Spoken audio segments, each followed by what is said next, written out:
Hi, welcome back to this series. Today we're going to cover cases. So what are cases?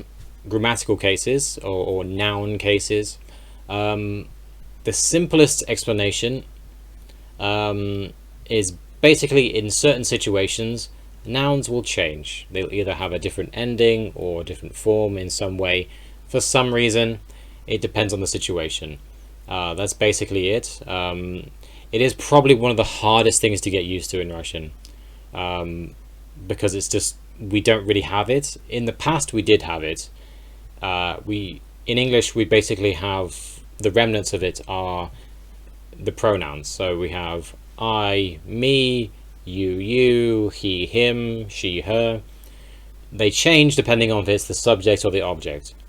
So I've gone through this a bit before, giving you я, меня, ты, тебя, он, его, она, ее. So they have the subject object. So these are actually just cases. They're case forms of these pronouns. So there are 6 cases in Russian. We have the nominative case, which is именительный падеж, which you don't really need to memorize the name in Russian. It just means nominative. Падеж means case. And this is just the subject. So what we said before, я, ты, он, она, just simply when it's the person doing the verb, that is in this case. Next we have, I do it in probably a different order than most Russian people do it, but I do it in this order. That's how I learned. I prefer it this way. It just looks better in the table. Then we have the accusative case. And the accusative case is basically just the object. So I see him. Him is the accusative case. So it's the thing being acted on by the verb. I'll go into a lot more detail later of what these forms will be, but that will actually be with pronouns again. Я is именительный, nominative. Accusative, which is винительный, which again you don't need to know really that well.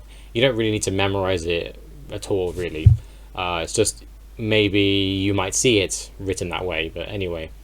So nominative, я, accusative, меня. Next we have the genitive case. Genitive case is very kind of hard to explain really, but most of the time it just means of something, or it's used after a lot of prepositions. At the start you basically understand it as of. So there's no actual way of saying of in Russian. You basically just make it a genitive ending. Say for example, so I'll explain the endings later, but say for example you want to say, this is John's book.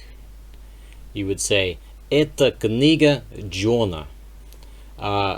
So the ending adds an A to the end. There's normally John, Jona. You add the ending A and that makes it a genitive case. And this just signifies its possession. It's his thing. And genitive is родительный падеж. Again, you don't really need to know the Russian name for these cases. You just need to understand what they are. So with the genitive case, it's actually exactly the same with pronouns. It's the same as the accusative case. Because the weirdest thing is the accusative case is actually the same as the genitive normally if it's alive. Again, that's an advanced rule, but basically you have я, меня, меня. Nominative, accusative, genitive. It's the same for accusative and genitive, so you don't need to learn 2 pronouns at least. Then we have the prepositional case, which is normally used for in, on, about, after these prepositions.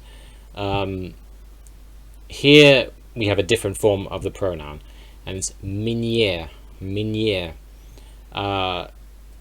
This is also means to me, and is actually the next, is exactly the same as the next case, which is the dative case, which is basically means to. That's basically how it works. It's to something. Say for example you want to know, so for example he gave a book to John.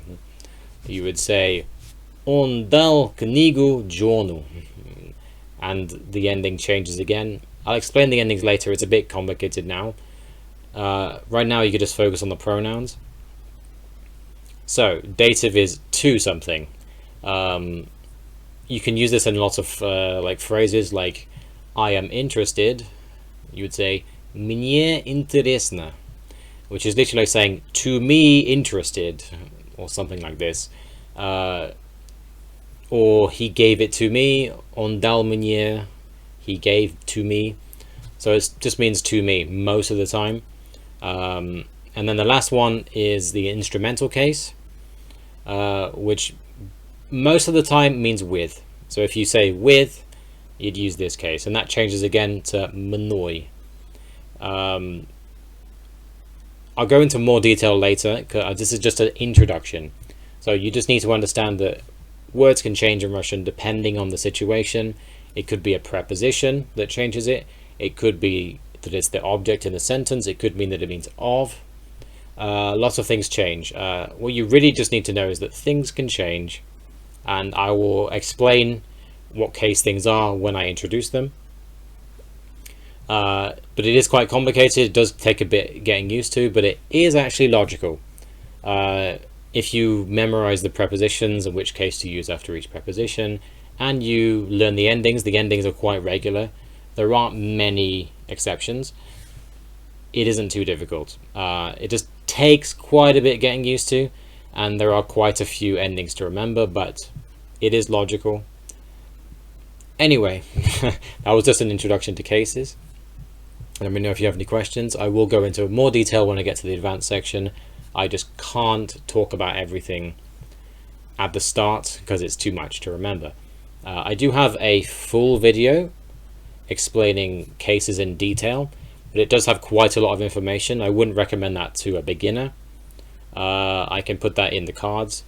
If you want lots of information, lots of detail, you can watch that video. Otherwise, if you have any questions, let me know, and I'll see you guys next time.